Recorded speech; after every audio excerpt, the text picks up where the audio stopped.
Hello everyone, so let's go to PET 3, Week 1. Bom, pessoal, na primeira semana do PET 3, nós vamos trabalhar primeiro com um exercício de vocabulary. Vocês podem observar que tem algumas imagens aqui e vocês vão combinar a palavra com o que ela se refere, né? Caso vocês não tenham o PET impresso, vocês podem ou desenhar na frente da palavra o desenho correto ou colocar a tradução. Por exemplo, spring significa primavera. Então, a melhor representação é essa árvore aqui, com as folhas e tudo mais. E aí vocês vão olhar as outras. Algumas são parecidas com o português, por exemplo, fruit, não é tão difícil identificar o que ela significa e qual a imagem seria melhor, né? E as outras vocês podem pesquisar com uma ferramenta de tradução, se vocês não conhecem, ou ir pelo conhecimento de vocês, que vocês já possuem anterior a esse PET, ok? Depois de fazer isso, vocês vão fazer o exercício de reading, né, de leitura. Então, essas palavras têm a ver com o texto que o PET apresenta aqui sobre seasons. Seasons significa estações do ano.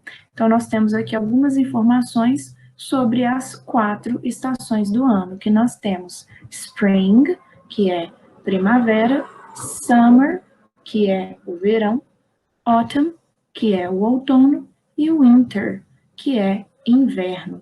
E aqui pede para traduzir o texto. Bom, se vocês já fizeram, já traduziram, excelente, né? Quando a gente traduz esse texto, vai ficar muito fácil de responder as perguntas. Mas não é necessário, se vocês conseguirem ter atenção aqui ao texto, às palavras-chave, marcando as palavras que vocês já conhecem, por exemplo, vocês conseguem responder a pergunta seguinte sem precisar traduzir todo o texto. Vou dar alguns exemplos, olha só. Vocês têm que completar as frases em inglês, né? E essas frases, elas estão relacionadas com o texto. Então, por exemplo, the 4 seasons are spring, summer, autumn and winter. Esse aqui é o exemplo. Essas são as 4 estações do ano. Olha só a letra B. In spring, lots of animals have.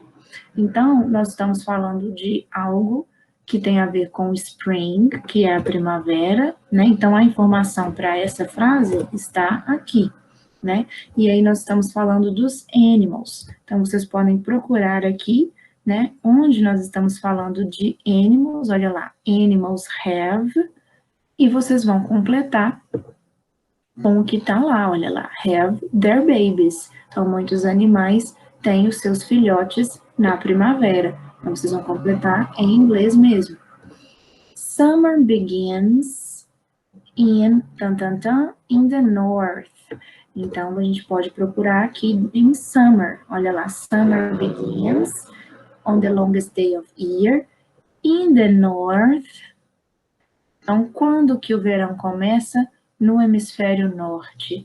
Aí vocês podem procurar aqui a informação de tempo. Leaves fall from the in autumn.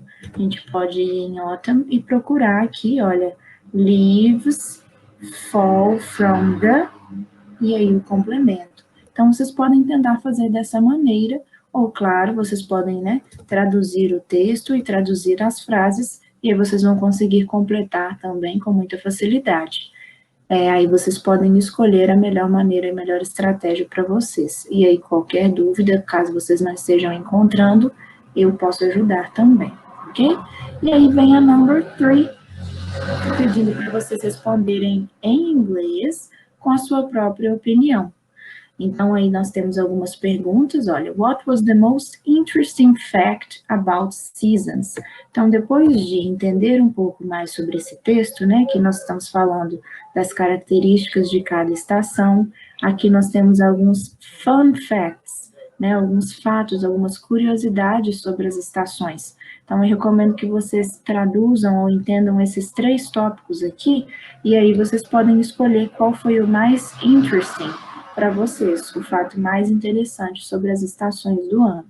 Um exemplo, aqui está falando, quando é verão no norte, no hemisfério norte, é inverno no hemisfério sul. É um fato sobre as estações do ano. E assim por diante. Tentem descobrir os outros dois, e aí vocês conseguem selecionar o que vocês acharam mais interesting. Letter B. What's the weather like in your country in each season? Country significa país. Então, aqui vocês vão descrever como que é o clima em cada estação no nosso país. No Brasil, nós não temos estações do ano muito demarcadas, pelo menos no nosso estado, né? Mas vocês conseguem identificar algumas mudanças no clima. Então, vocês vão colocar as características. Então, por exemplo, in summer, it is hot, né? É muito quente no verão. E aí vocês podem pensar em português e usar uma ferramenta de tradução para passar para o inglês as características de cada clima, em cada estação. Se vocês tiverem dúvidas ou não conseguirem encontrar as ferramentas que podem ajudar, por favor, me mandem aí as dúvidas de vocês, ok? Thank you very much. Bye!